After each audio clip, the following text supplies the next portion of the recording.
guys, today is the day that the vote closes for the British Podcast of the Year Listener's Choice Award. So many people keep asking, you don't have to be British, we just have to be British. You can be from wherever, whoever you are. If you love us, give us a vote today. We're in the top 20, but we are absolutely the underdogs. We need your vote, please. It takes 2 seconds, link in the description, do the right thing.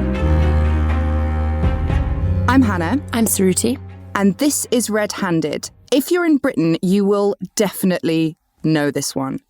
On April the 22nd this year, 2018, just a few weeks ago, it was announced that from now on, the 22nd of April will be known as Stephen Lawrence Day in the UK. It will be a national day of commemoration for Stephen Lawrence, who was murdered on that day in 1993 in southeast London in a swift, brutal and racially motivated attack. On today's show, we're going to take you through why this is such a landmark case, why justice still hasn't been served 25 years later, and how an ordinary family exposed the institutionally racist inner workings of the London Metropolitan Police. And I think this is really important because obviously there's been so much in the news about Stephen Lawrence Day, and there's been so much pushback from people who are saying, well, what makes him different to every other boy that's been stabbed? And this is why it's different.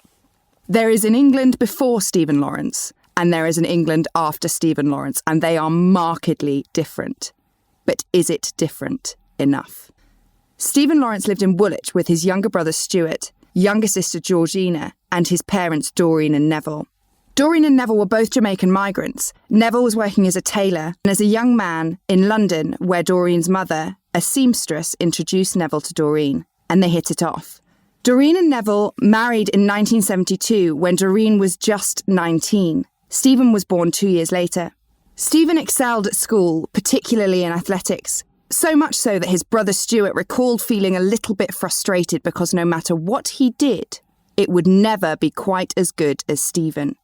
Stephen was an aspiring architect working really hard at college, but my absolute favourite fact about Stephen Lawrence is not his academic prowess. It's that you can see him right at the front in film of a Public Enemy concert. Before we go into what happened to Stephen, we should do a rundown of what the political climate was like in the UK at that time. After the Second World War, there was a wave of migration to the UK from the West Indies. Caribbean nationals were invited, and this is the key word, to rebuild the country. This is known as the Windrush generation, and it is a hot topic at the moment in the increasingly tense Britain of today. This generation of migrants faced discrimination in the UK, and this was not short-lived. By the time Stephen was born in the mid-70s, race relations were not good. There were riots across the country, and civil unrest was high and widespread. What really struck us during the research for this week was the slogans of the right then are exactly the same as the slogans of the right today. There's documentary footage of white men shouting in the street,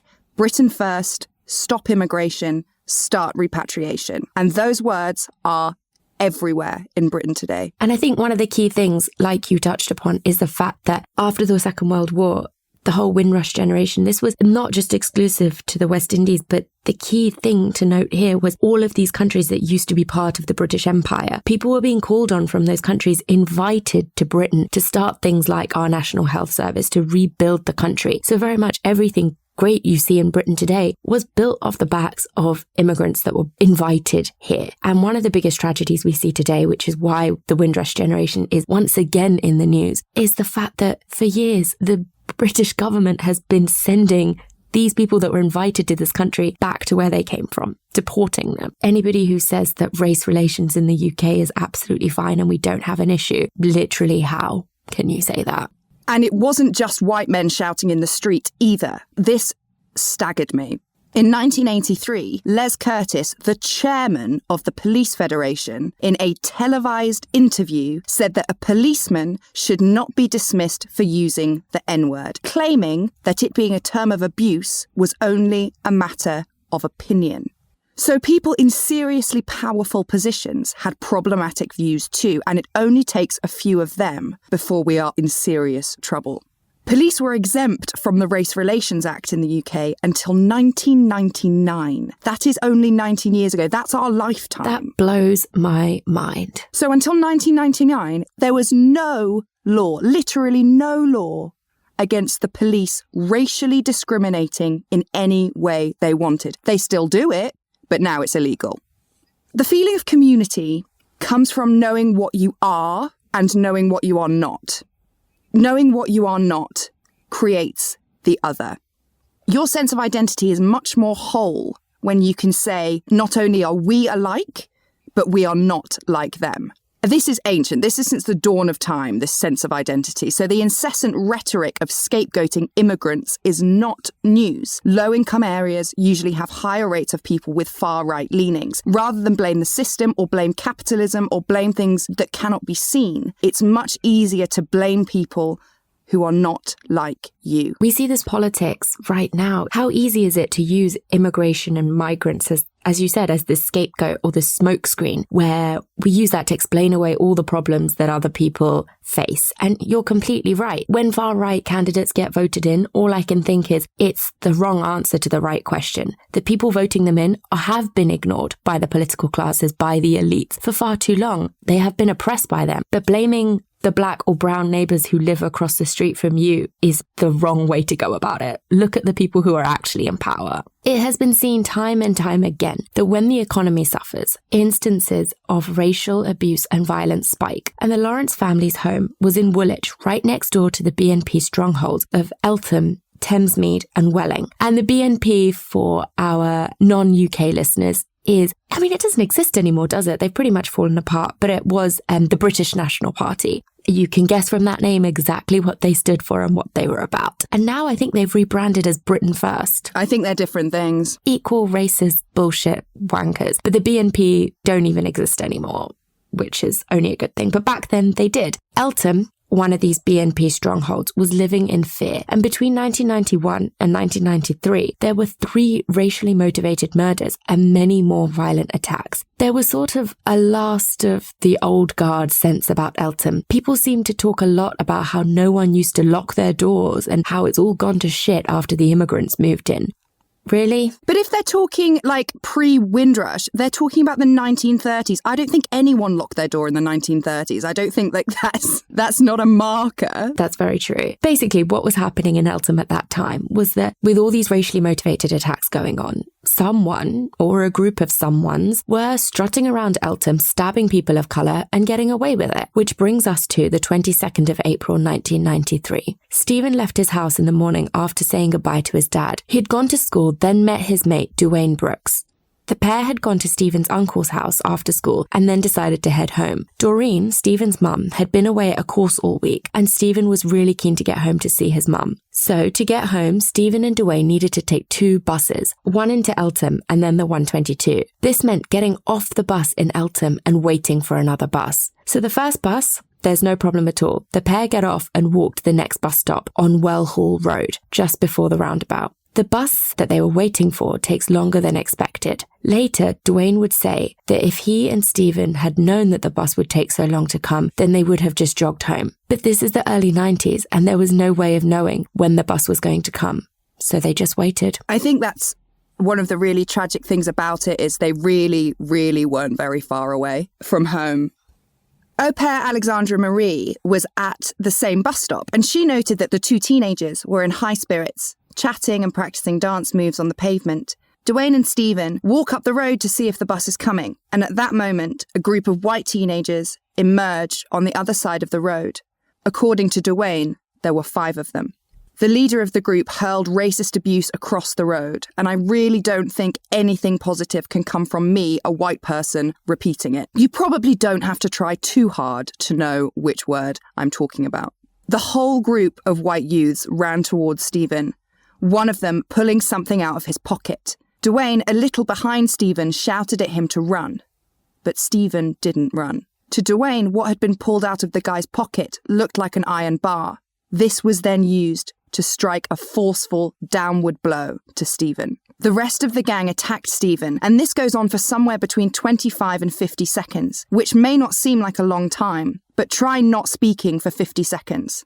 Then imagine getting the shit kicked out of you for that amount of time. It's a long time. The group of 5 white teens then run off and Stephen stood up, leaving his rucksack on the ground. Alexandra Marie, the au pair who was stood there, remembers breathing a sigh of relief. She could see him running away. He was running fast. That must have meant that he was all right. But Stephen was far from all right. Duane stayed with him and kept telling him to run. Stephen managed about 200 yards before he collapsed. He kept asking Duane, "What's happened to me?" Duane saw two people on the other side of the road. He shouted at them that they needed help, but they didn't stop. So Duane ran into the road to try and get cars to stop, but no one did. Duane then found a phone box and rang 999, asking for an ambulance, and he gave the address of the phone box, not knowing it was incorrect. All of these things just take up precious time that Stephen just didn't have. And when the authorities finally did figure out where Duane and Stephen were, they didn't even send an ambulance, they sent the police. Duane tried to explain what he had seen. He told the police that Stephen had been hit over the head. But what Duane didn't know was the implement he had seen being pulled up over Stephen's head by a member of the White Gang was not an iron bar, but a butcher's knife that had gone in through Stephen's shoulder and punctured his lung. Stephen had also sustained one other deep stab wound. But Stephen was wearing lots of layers and it was dark, so the stab wounds were not visible, let alone obvious. These stab wounds were not discovered until an ambulance showed up at 11:45 and paramedics attempted to move Stephen. These stab wounds were 5 inches. It was a butcher's knife. They are surely difficult to miss if you're looking. Stephen had been lying in a pool of his own blood and not one of the police officers on the scene had attempted to locate his injuries, and they certainly hadn't administered any first aid. There had been no attempt to staunch the bleeding, and no one had checked if Stephen was breathing. The police seemed much more concerned with Duane's involvement in the crime. It was later ascertained that first responders had assumed they were dealing with a drug-related attack and that Duane was somehow involved. No one was buying the story of the gang of 5 white boys who had stabbed Stephen and run off into the night, despite the 3 very recent cases of 5 white boys in Eltham doing just that. They also didn't believe that 2 black boys were really just waiting for the bus. By the time the paramedics had shown up, 18-year-old Stephen Lawrence had bled to death on the side of the road. Back in the Lawrence home, Doreen had just arrived back from her course, and there was a knock at the front door. It was their neighbour and his son Joe, who told them that there had been an incident on Well Hall Road and that they thought Stephen might have been hurt. Neville and Doreen called 999, but they didn't get any answers, so they jump in their car and start to search for Stephen themselves. They can't find him, nor can they see any police cars or hear any sirens. They decide to head to the hospital, and as soon as they walk in, they see Duane. All 3 are ushered into a side room, and Duane doesn't say a word, despite both Neville and Doreen asking him what happened. Stephen Lawrence was pronounced dead at 11:12 p.m. His parents and Duane Brooks were informed of his death shortly after. The distraught Lawrences went home to their 2 other children, and Duane spent the night in the Plumstead police station. According to Duane, there was relentless questioning about the white gang's use of the N-word. Was he sure that's what he'd heard? Is it possible it was just a nickname Stephen had? Yes, you heard that right. The London Metropolitan Police asked whether the N-word could have been a nickname of an 18-year-old boy who had just died on the side of the road. And it only gets worse, guys. The Met do not come out of this well at all. In the 24 hours after the murder, police received no less than 26 anonymous tip-offs regarding who the Gang of 5 were. There had been several incidents of this nature in the past few years, remember, and this to me just sounds like the people of Eltham had had enough and were dobbing them in. Most of these tips were phone calls, saying there were a group of 5 lads in their teens, about 16, 17, that were known for carrying knives, being super racist and terrorising the neighbourhood. The most significant of these tips, however, came in the form of a letter in a phone box. The envelope read, Plumstead Police, for eyes of officer in charge only, and in brackets it says, Eltham stabbing.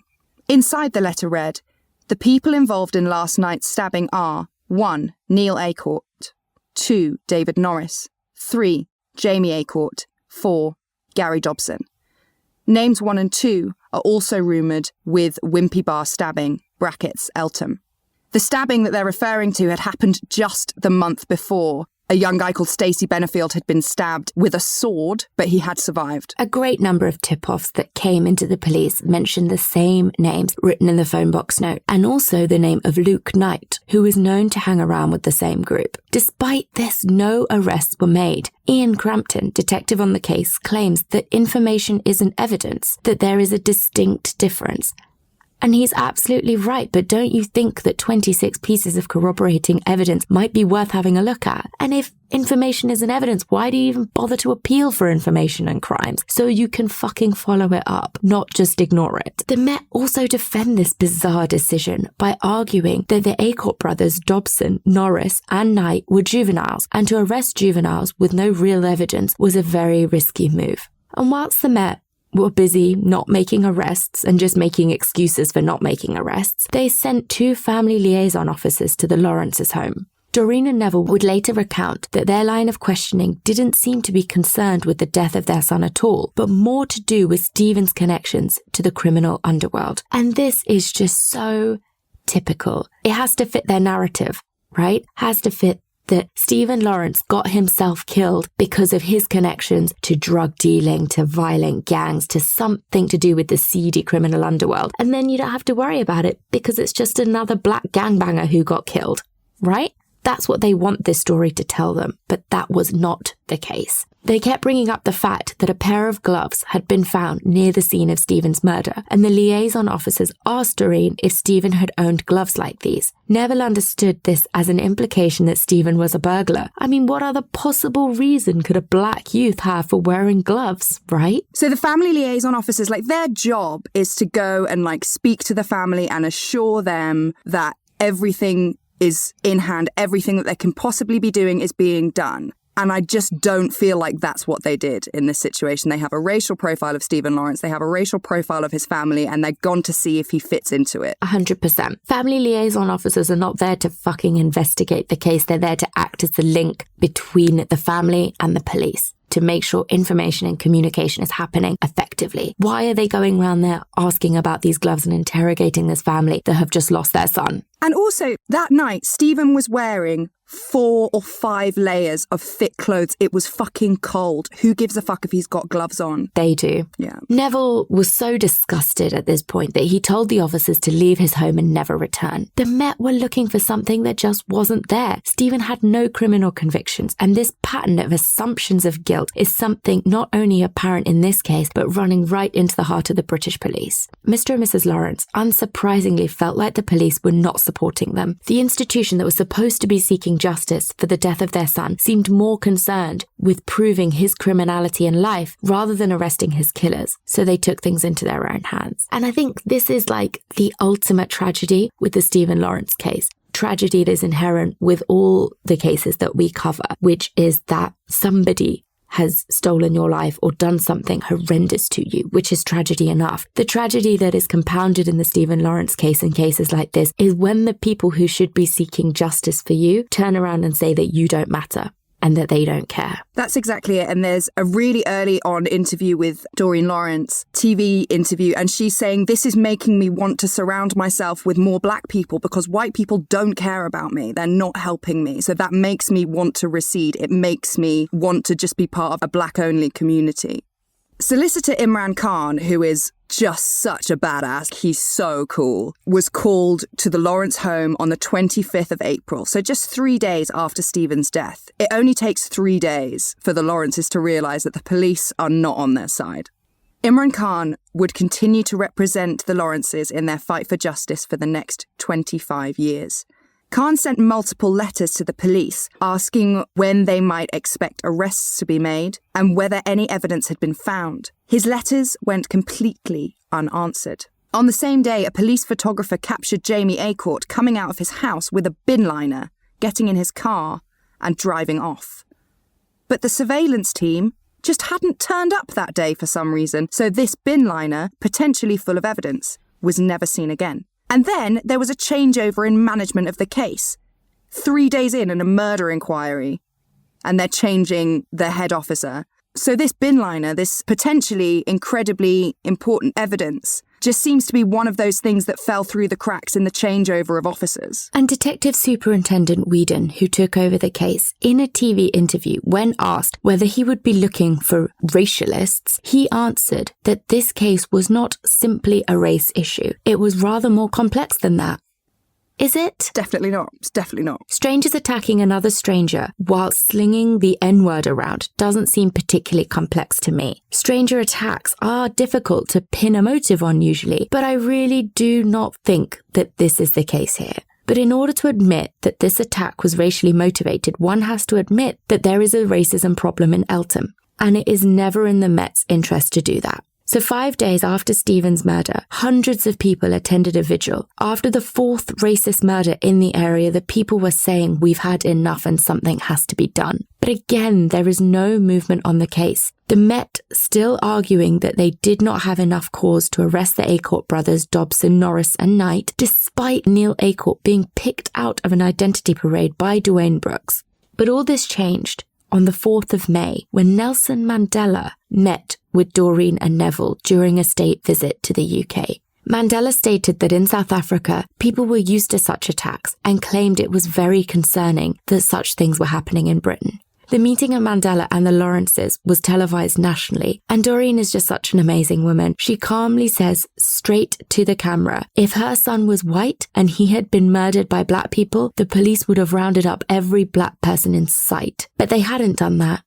And in not doing that, they were telling young white people, you can do whatever you want to black people and we won't stop you. There will be no consequences.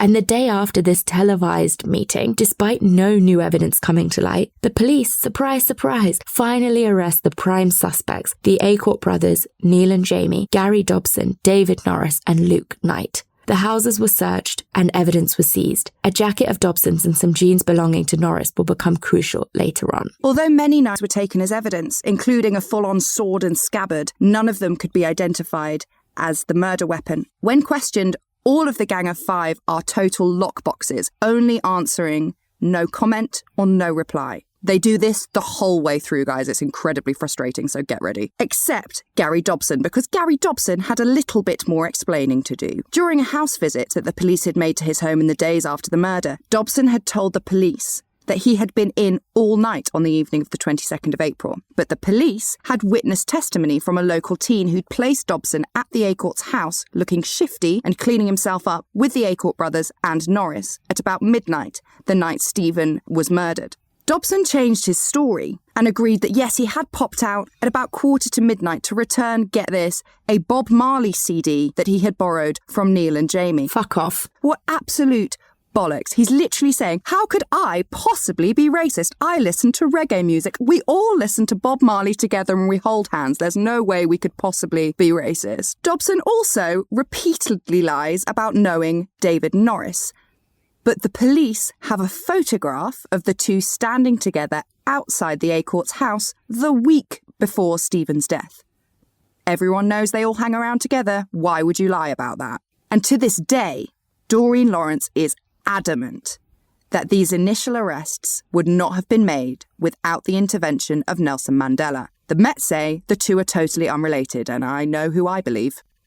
On the 7th of May, 2 members of the Gang of Five are charged with the murder of Stephen Lawrence. Exactly which two, it's not totally clear. I think it's because they were minors. Yeah, I think that is the case. And the next day, so the 8th of May, there was a protest to close down the BNP headquarters in nearby Welling. The Lawrences didn't go. They didn't want to be associated with this kind of violence. But Dwayne does go and is captured on CCTV flipping a BMW over with others after the protest became violent. The Welling protest makes the papers, our favourite paper to be exact. Not only had the Daily Mail printed a picture of the flipped BMW, they had printed pictures of Stephen and his family, despite the fact that they were never even there. Neville was outraged by this, and luckily for him, he knew the editor of the Daily Mail, Paul Dacre, personally, because Neville, who was a plasterer or handyman by trade, had plastered Paul's house a few years before. So Neville rang him up to complain. Dacre apologised and told Neville that he had no idea it was his son, which is bollocks, because if you look at the spread, it's a picture of Stephen, a picture of the protest, and a picture of the damaged car, and a picture of Doreen and Neville. So I think he knew. He just didn't care. And also, it's always somebody's son. Yeah, I just feel like him being like, oh my God, I'm so sorry, I had no idea it was you. That doesn't absolve you of everything. It's always someone. So Dacre invited the Lawrences to set the record straight in an exclusive interview with the Daily Mail, which they did. and they made it very clear that they were not involved with the protests. And it feels like everyone at this point was just scrambling for Stephen's murder. Everyone wanted it to belong to their cause. But ultimately, this was the murder of an 18-year-old boy on the streets of Eltham that was completely ignored by the police. Oh, yeah, totally. I just feel like Dacre saying, "Oh, I'm so sorry I printed that," when it was not the case, but I tell you how you can fix it for yourself, nothing to do with me. Come and give me an exclusive interview of this case that is on everyone's lips. They could have just printed a retraction. He's still turning it for his gain. Absolutely. But then, on the 29th of July, came a devastating blow. The Crown Prosecution Service deemed that there was insufficient evidence to bring the prosecution of the true prime suspects to trial. The charges against the two members of the gang were dropped, and despite the efforts of the Lawrence's barrister, Michael Mansfield QC, the CPS refused to prosecute. But this was just not good enough for Doreen and Neville. It was their full-time job to keep Stephen's case in the public eye. The Met had let them down, and now the justice system had let them down. So, for the first time in 150 years, they launched a private prosecution against those they believed had murdered their son. They launched this private prosecution in September of 1994. The Lawrence's legal team knew that this had to be played incredibly carefully, because if they charged the 5 suspects with the murder of Stephen, the case is brought to trial and they are found not guilty, or the case is thrown out, they walk free forever because of the double jeopardy law preventing any person from being tried twice for the same crime.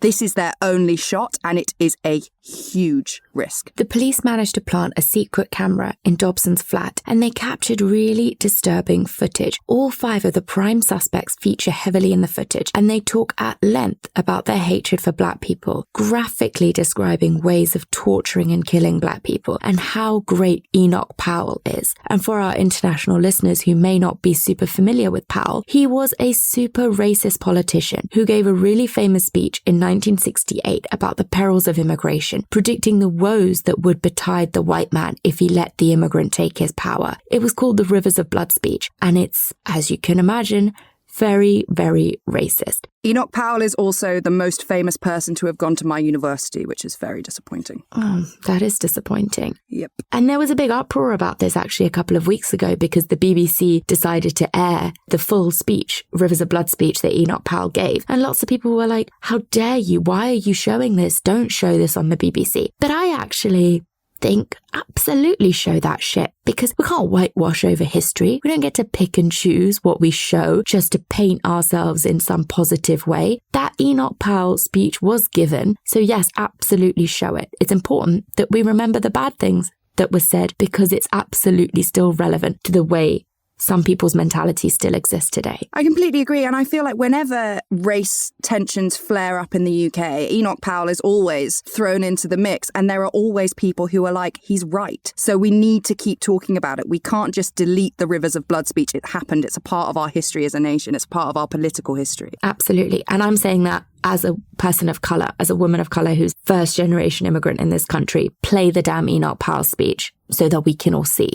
So back to the footage that the police filmed of these 5. It's clear to see that they're carrying knives constantly. The concealment of knives before leaving the house is clearly captured on a daily basis. The most disturbing piece of footage, however, includes Neil Aycourt wielding a knife in this weird overarm fashion as if he's bowling a cricket ball. And what makes this not just really weird and horrifying is that it's exactly this type of movement that would have caused the shoulder wound that Stephen Lawrence had suffered. The prosecution really felt that this footage, although technically circumstantial, the suspects never actually discussed the murder of Stephen Lawrence. But it does show the group to be violent, racist, and carrying knives. It doesn't prove the murder, but it does indicate that the Aycourt brothers, Norris, Dobson, and Knight, have the capacity to carry out a racially motivated attack with knives. In April 1995, the private prosecution team brought charges against the Aycourt brothers, Dobson, and Norris. The private prosecution's case also relied heavily on the testimony of Dwayne Brooks and his identification of Neil Aycourt and other members of the Gang of Five during identity parades. Dwayne's testimony was undermined by a statement given by a Sergeant Crowley, who claimed that Dwayne had picked Neil Aycourt out of a lineup because of his descriptions that friends had given him, not because he actually recognised him.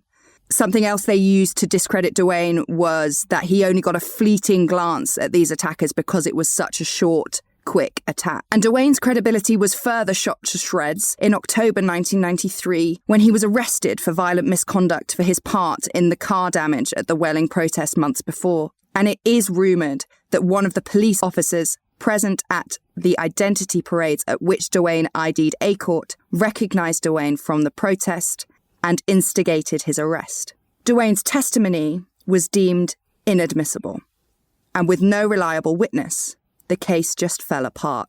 And this meant that the jury never got to see the secret camera footage.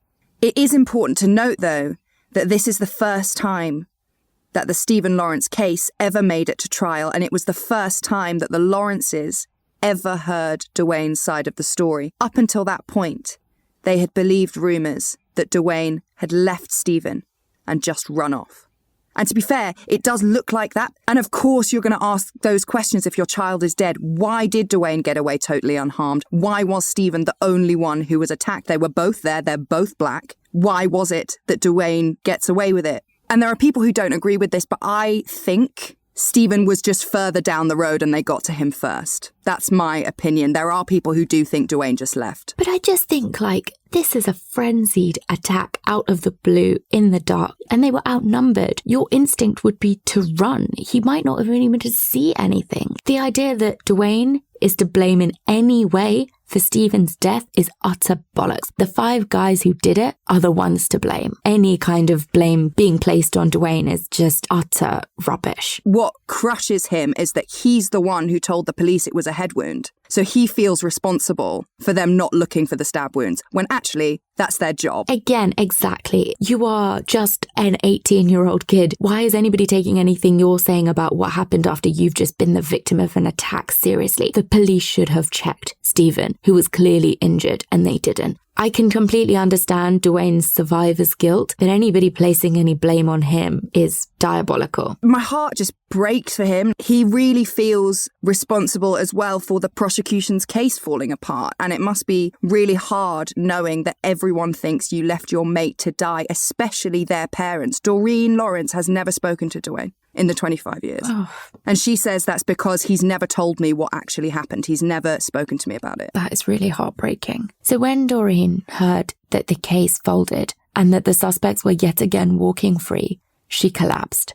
And Neville had had enough. He went to Jamaica to get away from it all. And Imran Khan, their lawyer, launched a complaint against the Met Police and their investigation into Stephen's death. So an inquest was called, and the 5 suspects, yet again, refused to even give their names when they're asked. The only words they utter in the courtroom were, "On my solicitor's advice, I exercise my right to remain silent." All of them on repeat for every question. And this is just them holding the court, the Lawrences, and the British justice system in total contempt. The inquest ruled on the 13th of February 1997 that Stephen Lawrence was unlawfully killed in a completely unprovoked racist attack by 5 youths. The next day, Sir Paul Condon, the commissioner of the Met at the time, went to lunch with our friend Paul Dacre of the Daily Mail. Side note, isn't it nuts to think that the Met was going for lunch with the Mail? I bet they still do, and I think we underestimate how the police work with the press because there's embargoes on stuff. It does happen. I had never thought about it before. Just like a casual lunch between the commissioner of the Met and the editor of the Daily Mail. There's just something really gross about that. But according to Dacre, Sir Condon said that the gang of 5 were guilty as sin, but that there was just not enough evidence and the CPS would never support the case. So Paul Dacre, editor of the Daily Mail, who had his walls plastered by Neville Lawrence, ran a front-page headline the next day that read, "Murderers. The Mail accuses these men of killing Stephen Lawrence. If we are wrong, let them sue us." And underneath this headline were pictures of Neil Aycourt, Jamie Aycourt, Gary Dobson, David Norris, and Luke Knight. Cue an absolute shitstorm. This was a bold move by the Mail, and it did seem to interfere with the course of justice. The Aycourt brothers in particular claimed to have been put on trial by media. Although I do think they are guilty, I have to agree with Mansfield, the Lawrence family's barrister, that the day that guilt or innocence is judged by the Daily Mail is a sad day. I also find it a bit uncomfortable that the editor is using it as a personal campaign, being like, oh, I know Neville Lawrence, blah, blah, blah. No, fuck you. No, you weren't. You were selling papers. You knew they were going to fly off the shelves if you accused someone of murder on the front page. But Jack Straw, Home Secretary at the time, had a different angle. He advocated that because the headline had come from a right-wing paper like the Mail, it gave the Labour government, often criticised for being too left-wing, soft on crime and liberal, some space to push for a public inquiry. And famously, that's exactly what happened. Headed by the former High Court judge and decorated Special Forces operative Sir William Macpherson, the public inquiry into the police investigation of the murder of Stephen Lawrence was launched in March 1998. The inquiry made some truly shocking discoveries, including that not only was no first aid administered to Stephen by police, the first aid kit was not even taken out of the car. Dr. Richard Stone, medical advisor to the Macpherson inquiry, found that although all of the officers on the scene had passed first aid courses, none of them knew the ABC of first aid: airways, breathing, circulation. None of them even knew that. They literally didn't know the first thing about first aid. That is the first thing you learn. Police also admitted that they did have enough evidence to arrest 2 days after the murder, but didn't, because that's key as well. After the Mandela interview was televised, they didn't have any more evidence than they did 48 hours later.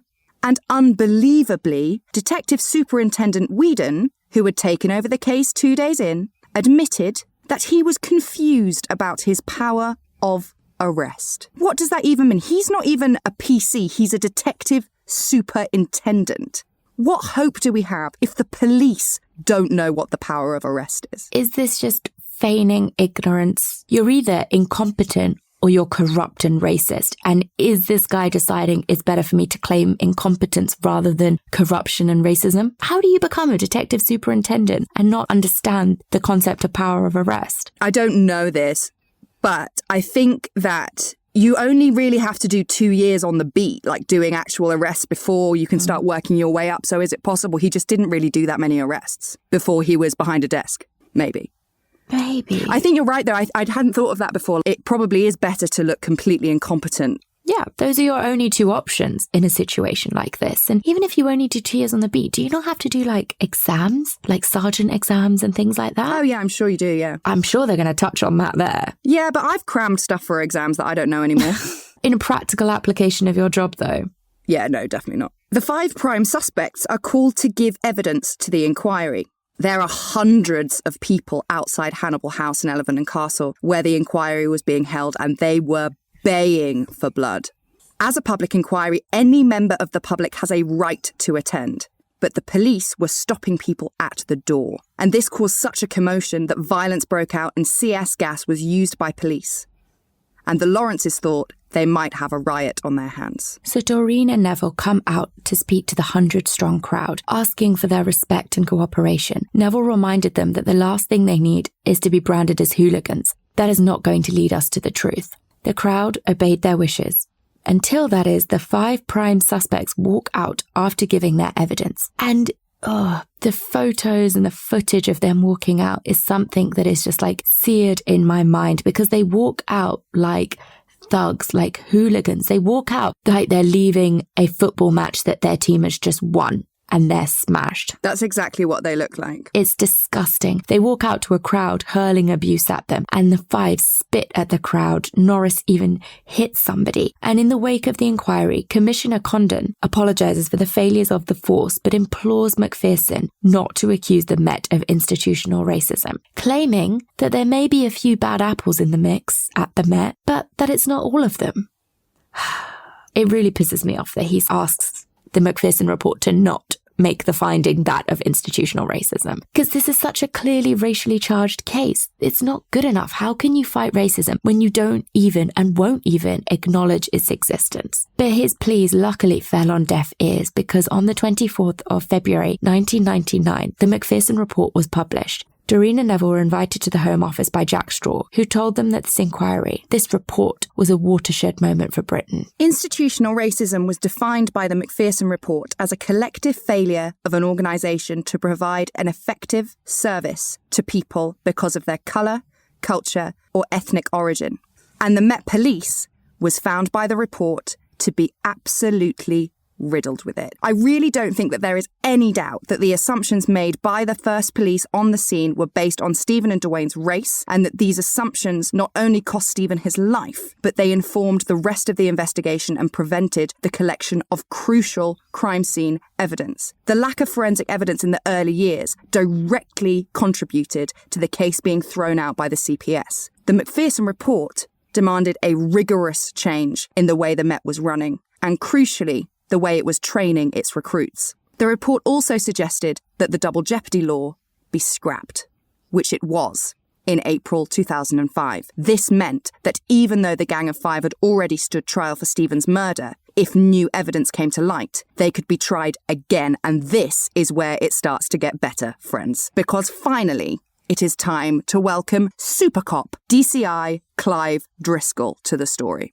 Right, he's just the most amazing man. He goes to old people's homes and sings Maybe It's Because I'm a Londoner while doing a Sherlock Holmes impression. I love him. King Clive. In 2006, Deptford Police Department was bought, and DCI Clyde Driscoll, or King Clive, was sent to have a look around the building to make sure there was nothing embarrassing left behind. He came across a whole pile of boxes labelled Operation Fishpool, which had been the code name for the original investigation into Stephen's death. He is told by the station superintendent just to bin them. But this just doesn't sit right with our Clive. So he rang up now Commissioner of the Met, Cressida Dick, and told her that he would take on the case. Clive had a hard time winning over the Lawrences, but he does get there. He quickly realised that he couldn't believe anything he had been told about the case. He gave one example, where he had been told that Doreen had refused to let the police read Stephen's school records, but then he found a statement in which Doreen had offered them up freely to the police. So he went back through all of the evidence in the boxes and discerned Stephen's attack was not as fleeting as it had been presented in court. As we said at the beginning of this episode, the attack lasted between 25 and 50 seconds. This was crucial because the length of the attack made forensic evidence much more likely. Angela Gallup was the forensic scientist managing the project, and this information, coupled with the stride that had been made in forensics since 1993, meant her team had a much better idea of what they were now looking for. Whilst examining Stephen's clothes for potential suspect saliva samples, Angela's team found that the fibres from the red polo shirt Stephen had been wearing on the night of his death were absolutely everywhere. There were loads of them on absolutely every item of his clothing. This meant that it was pretty likely that it would be on the clothes of his attackers. And it was. Fibres from Stephen's polo shirt were found on Gary Dobson's jacket. Fibres from Stephen's green elephant cord trousers were found on David Norris's jeans, along with several of Stephen's hairs. And crucially, they find fragments of Stephen's blood on the inside of Dobson's jacket. This may seem like an odd place for the blood to be found, but due to the knife that stabbed Stephen just going straight down and up, because remember, he does this overarm thing and it goes straight into his shoulder, so it would have come up vertically as well. It is entirely possible that a drop of blood could have landed on the inside of Dobson's neckline. Was this the smoking gun Doreen and Neville had been waiting all these years for? Possibly. Because on this new evidence, Dobson, who was serving 3 years on drug convictions in Belmarsh, and Norris, who was in the pub, were arrested and charged. Dobson and Norris revert to their old routine of evading police questioning. The answer to everything is no comment, no comment, no comment, no comment. It's worked before, right? And it's been working for 18 years. So why change it? But not this time. Because in this trial, the jury were finally shown the secret camera footage from Dobson's flat that was taken all those years ago. And it totally ruins Dobson's and Norris's credibility. Couple this with the new forensic evidence and it's curtains. The defense, in an attempt to discredit the new evidence, presented examples of the Operation Fishpool evidence being improperly stored, which could have led to cross-contamination of the evidence. This truly is astounding. You would think that this is one of the cases where the police would keep the evidence properly, but sadly not. Even after a public inquiry and £6 million being put into an investigation, they can't even keep the evidence properly. That is mind-blowing. But they're so incentivized. This is all just feeling like such a cover-up and a conspiracy. If anything, I'm surprised there was any evidence even still there. The defence's argument is that somehow in the improper storage of the evidence, and when you test clothing for saliva, you have to make it wet. So their argument is that in this collection of evidence and putting water on the clothes, they argue that a fragment of Stephen's blood became liquid again, like Jesus, and flew onto Dobson's clothes.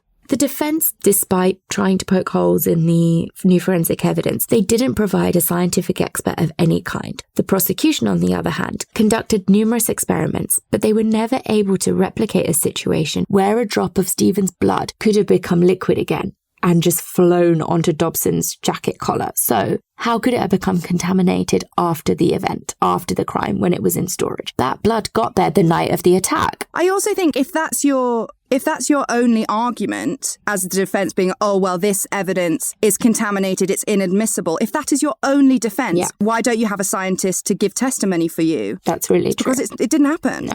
So finally, 18 years after they had murdered Stephen Lawrence, Gary Dobson and David Norris were convicted of his murder. Dobson got 15 years minimum and Norris a 14-year minimum sentence. King Clive received a judge's commendation for his work, and the judge basically told him, great work, now go and get after the other three. You really would have thought that after this incredible success, that the Met would have thrown everything they had behind King Clive, but they didn't.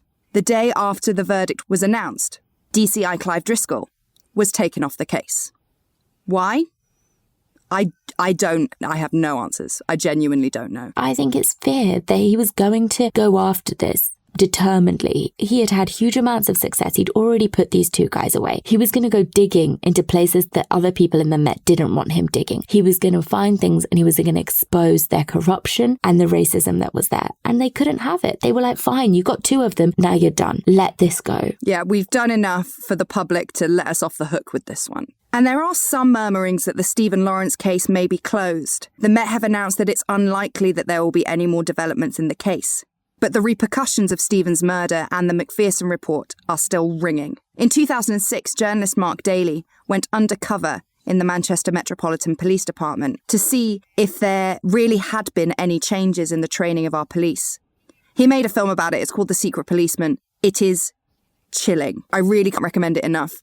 But spoilers, he finds a lot of racism in the police, so give it a watch. I will give away one particular scene, though, in which a fellow trainee policeman tells Daly that the Macpherson report was a kick in the bollocks for every white man and that Stephen Lawrence's murderers should be given diplomatic immunity. They only did what everyone should be doing. And that is not an old man police officer in the 50s. That is a trainee police officer in the 2000s. Race hate is alive and well in the UK, and denying it is helping nobody. I couldn't agree more. I think sometimes the rest of the world, and even within the UK, we want to think that race hate and poor race relations is not really an issue, but it absolutely fucking is. And just particularly going through this story, being the sister of a 6 foot tall, tattooed, dark-skinned guy who hangs out in these places and reminds me of Stephen in lots of ways, very accomplished, athletic, intelligent, but I'm sure would either not back down or could find himself easily in a situation where something like this happens, is absolutely fucking terrifying. And the other thing we haven't really got proper answers to is why it took the police so long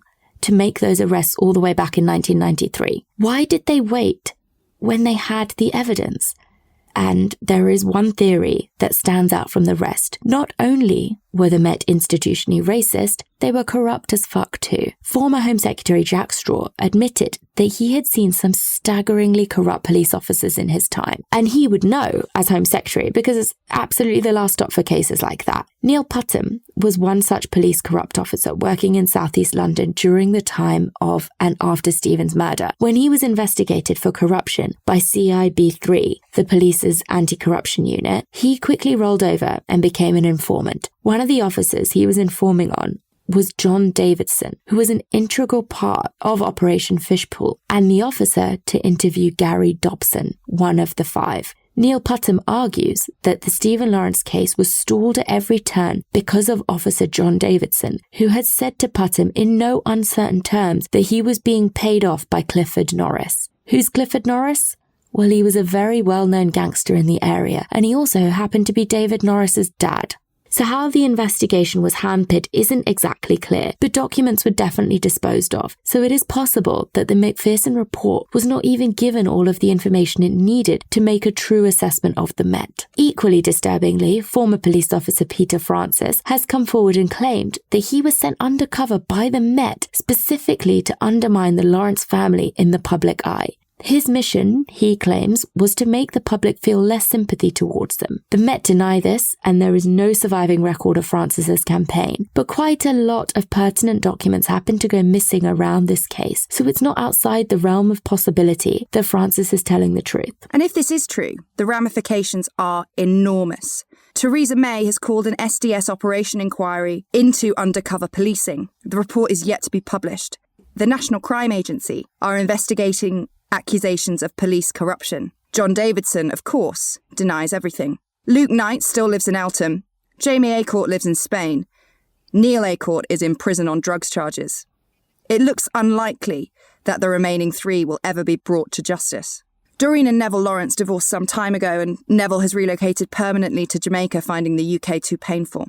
Doreen is now a baroness and peer in the House of Lords. Her tireless quest for justice is completely unmatched, and in her own words, driven by anger. She said, "If I were not angry, I wouldn't have been able to keep going." The Stephen Lawrence Charitable Trust has been running for 20 years, and it supports kids from disadvantaged backgrounds of any kind in choosing their careers. 5 of the young people it has supported are now fully qualified architects. I think this was an important one to tell, not just for UK listeners, but for international listeners, just to understand. Oh, definitely. And I think the UK pats itself on the back quite a lot about race relations, and we think we're streets ahead of everyone else, and we really, really aren't. I agree. Thanks for listening, guys. If you're listening to this on the day of release, please give us a vote for the listener's choice of the British Podcast Awards. The link is in the description. As usual, guys, come follow us at Red Handed the Pod on all the social medias. And if you'd like to go that one step further and help support the show, you can do so at patreon.com/redhanded. And here are some people who decided to do that this week. We've got Emily Rose, Andrea Jean Morris, Janine Botfield, Coral Appleton, Jonathan Kilby Phillips, Louisa Shipston, Sophie Burke, Nathan, Steph Jackson, and Tracy Wallace, and also Vanessa Mertz, who upgraded her support with us. Thank you very much for giving us your delicious money. We really appreciate it, and it makes a massive difference. Don't forget to tell your mates, and we will